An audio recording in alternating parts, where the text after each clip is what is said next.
Hello, Doc. Hello, Doc.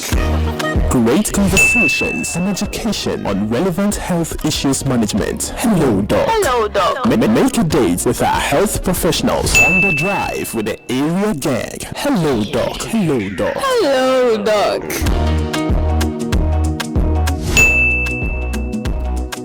So today we are going to be looking at contraception and birth control. Now, before we get into the discussion, let me quickly say that, listener discretion is advised. Today's topic is quite sensitive. So we need to, we need to apply parental guidance. If you have younger ones, you have children beside you, you probably need to step aside or excuse yourself so we can have this discussion. But good afternoon, Doc. You're welcome. Good afternoon. Yeah, how has the week been so far? Oh, by God's grace, very good. So today we want to look at contraception and birth control. And I think it's a very important discussion. And that is why we are going to look at that. Hey, now.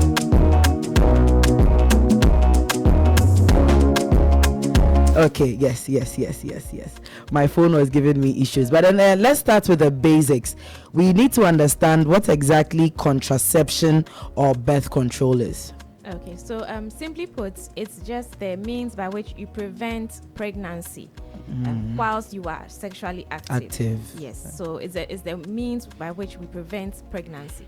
Okay, so basically it's just a one sentence definition, the means by which we prevent pregnancy. Yeah. Okay, what are the different types of contraception that we have? Yeah, so we have actually quite a lot of different means. So let me just talk about the commonest ones first, which are we try to avoid the sperm from meeting the egg. Yes, so the barrier method, that's the commonest one. Male-female condoms. Okay. The male condom is actually more, should I say, Common. not just more common, much safer or more effective, if I should put it that really? way. Yes, so it's around 85% effective, and female condom is around 80% effective. What contributes to that difference? Well, it has to probably do with the way they wear it. And the technicalities. But there's also people might want to use lubricants and stuff like that. So you should avoid using oil-based lubricant, Vaseline and baby oil. They should avoid that. They should use the water-based ones. Okay. You can get them at the pharmacy shops, KY jelly and the like. The likes, okay. Yes.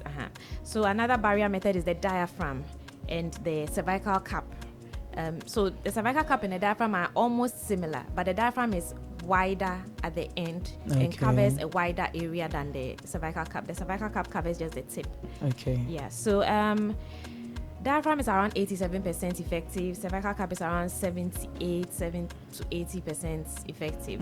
Yeah. And then we have the sponge, cervical sponge. So it's like a ring, but it's a sponge. It contains what we call spermicide.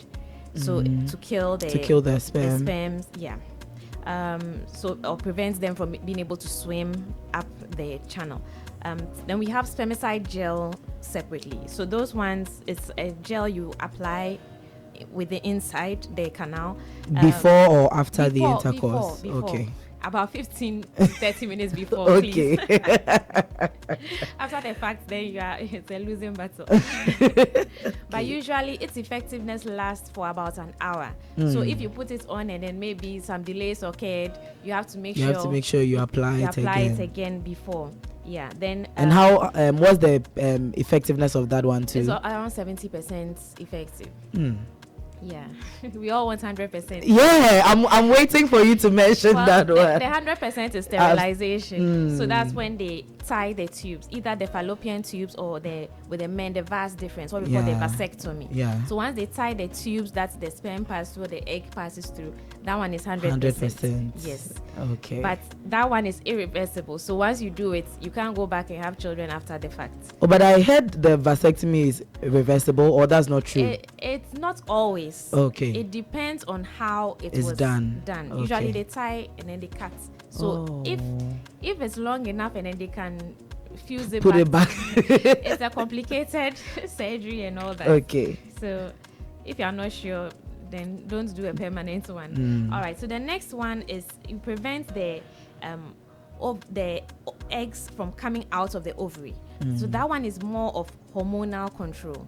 Okay. Yes. So the hormonal control, we have the long-term implants. That's what the ladies put in their arms. The Jadel and the yes, implant on. Yes. Okay. So it lasts for about 3 years. Okay. Up to 3 years. After 3 years, you have to replace it. Okay. Yeah. So it goes in then and it releases the hormone little by little into the bloodstream. That's about 95% effective. It's actually very, very effective. Okay. Yes. Okay.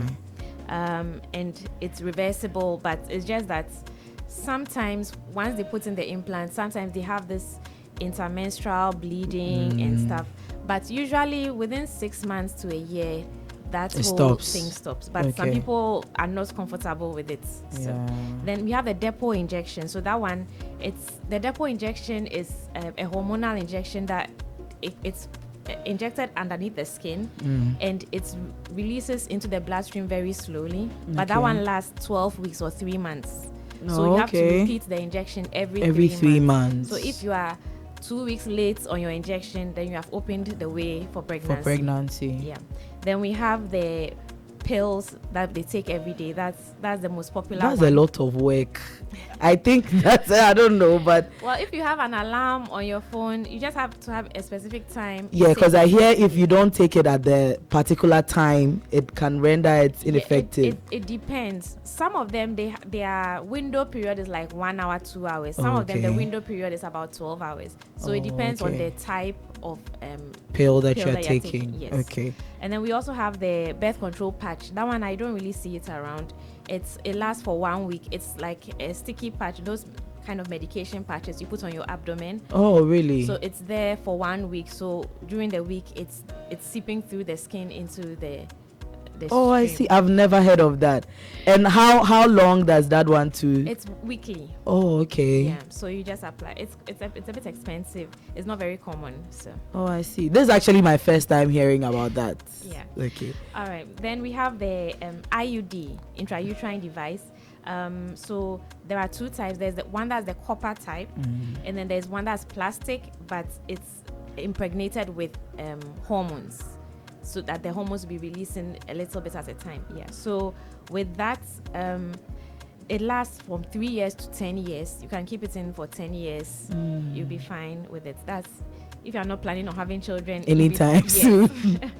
Or maybe you are done having your children, you're just waiting for menopause, you can put that in. Okay. It's quite fine. The other method is the calendar method or the rhythm method. That's the least effective method.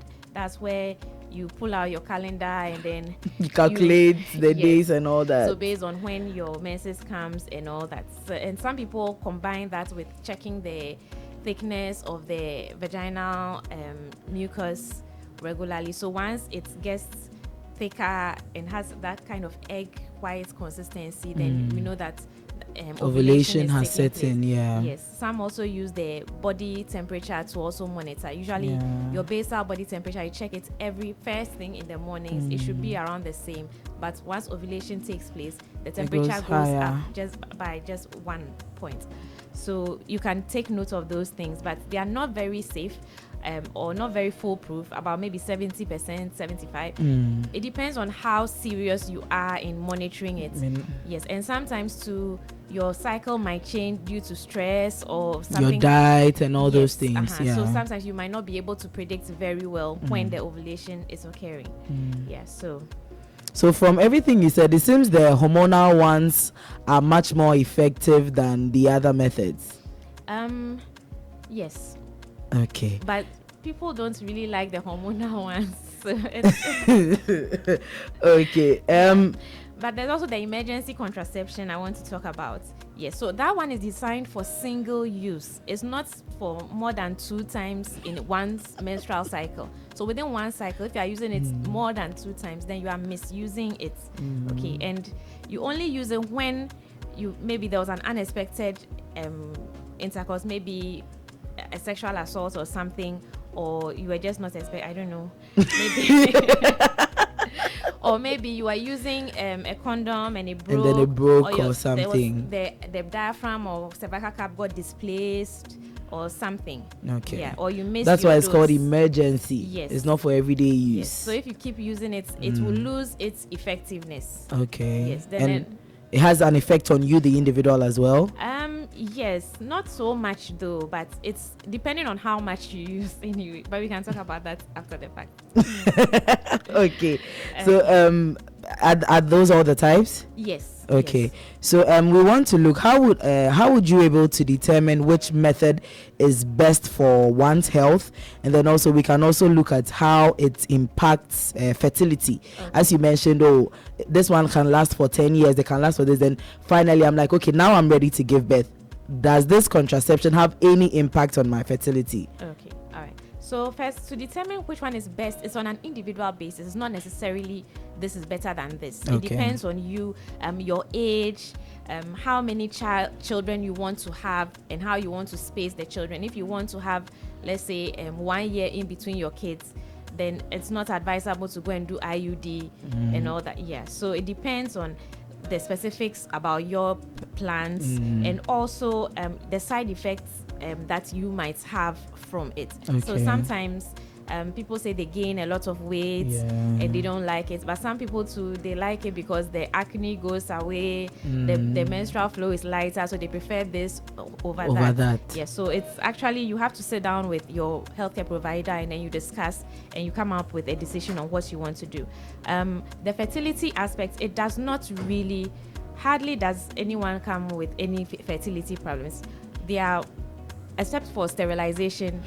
That one there, yeah. Yes, everything is reversible. Okay. The only issue is sometimes the long-term hormones, that's the implants and the injections. Okay. Sometimes it takes a while for your body to reset. Yes, for the cycle to come back to the normal rhythm. Okay. Yes, so sometimes it might take about 3-6 months before the menstrual flow would be regular. But sometimes even when the menstrual flow is not regular, they still get pregnant even then. Yeah, so it doesn't really affect the fertility in that sense. Okay, but are there any side effects or risks associated with any of these contraception methods that you've mentioned? Yes. So first I would mention that it's only the condoms that protects against sexually transmitted infections. Okay, so please, if you don't know your partner very well, make sure you use the condom to prevent infections. HIV. Two-factor authentication. Yes. Okay. Yes. So you can use that in addition to your birth control pills or whatever else you are doing. Okay. Yes. So the IUD, the copper IUD, sometimes there are issues with people having more menstrual pains and then heavier menstrual bleeding. Yes. Often it actually leads to lighter menstrual bleeding, but in some cases they will complain of more bleeding rather and more severe menstrual pains. So that's one of the side effects. And especially with the IUD, if you get pregnant, it's likely to be an ectopic pregnancy. Yes, because what it does is it thins out the lining in the uterus for the embryo not to be able to implant. Okay. So if it implants higher up, then it causes the ectopic. So that means you would need to. Meaning you can still get pregnant with the IUD, since none of the methods are like 100%. Yes, apart from it's not a viable pregnancy, because if the pregnancy is in the tube, you cannot carry it to term. It will rupture the tube. Yeah. And then the hormonal contraception I mentioned, people have weight gain, headaches. Some people talk about pain in the breast. Some people also talk about fatigue and all those things. So depending on maybe what reaction you might have to it. A lot of people don't have any side effects at all, but some people do. Yeah, and with the injections, the long-term ones, very often it stops the menstrual flow completely. Yeah, so you would not have any bleeding at all during the time that you are on the. Does it mean you are not ovulating during that period? Yes. Okay. Yeah. Okay. So it's blocking that whole ovulation. Yeah. All right. So and also the wrong use of the emergency contraceptives. Yeah. So the emergency contraceptives is like a very high dose of the hormones. Okay, and it does that to push the ovulation back. Yes, so that it prevents. So if you had the intercourse and you take the emergency pill, if you're supposed to ovulate the next day, because the sperms can last up to about 4 or 5 days, we push back the ovulation by 5 days to a week. Oh, okay. Yes, so that you don't ovulate. But that means the contraceptive pill is not, the emergency contraceptive is not also 100%. Because if you've already ovulated, it means fertilization is likely to have already occurred. Yes. Okay. So those are part of the things. And also, if you keep taking it very often, they've linked it to people developing hypertension, people having gallbladder disease, and some other things. Oh, okay. Yes. So, but those are extreme cases. People who are using it like on a weekly basis. And please, if you want a long-term method, use one of the other means for long-term. Emergency is only in emergency, so that you save your body the shock, because it's like a shock to the body to take such a high dose. And those who have the side effects, it actually heightens the side effects of the contraceptives. Yeah. What about those who, I've heard stories, people say when you take a lot of milk and all that, it can prevent contraception. Is there any truth to those things? Okay, yes. So with the hormonal contraceptives, they sometimes interact with certain should I say medications. Okay. Yeah, so if maybe you are taking some antibiotics, yes, at the same time as the birth control pills, yes, so it would inactivate the birth control pill. Okay. Yes. So then within that period that you were taking the antibiotics, it wouldn't work. It may or may not work. So you are more likely to get pregnant if you are taking antibiotics together with it. As for the food, not common foods, let me put it that way. Not common foods that we normally take. So what I'm thinking of, I don't even think it's common in Ghana. So no, it's milk. No, it wouldn't. Those things, it's not true. No, not at all. Okay. And finally, for example, if I'm on a birth control method and then I'm experiencing some side effects, what are the options? Especially these implants and IUDs and stuff. So you have to see your doctor or your healthcare professional, the midwife, whoever got you to start the contraceptives, and then you discuss it with them. Sometimes, if it's this intermenstrual bleeding and all that, sometimes you just need to be counseled and you just wait for it to stop. Yes, a couple of months, it will go by itself. Or if maybe it's more severe, you can discuss and then find a better means of an alternative method. Yes. So sometimes you can combine the diaphragm with the spermicide and all that. Okay. It usually depends on maybe how often you might be active. So someone, maybe the husband has traveled outside the country, he comes twice a year and all that, so you might not want to do those kind of long term. But because you are not going to be active all the time. Yes, but if you are more frequently active, then you have to try and find better ways to fit that in. Okay, all right. Thank you so much, Doc.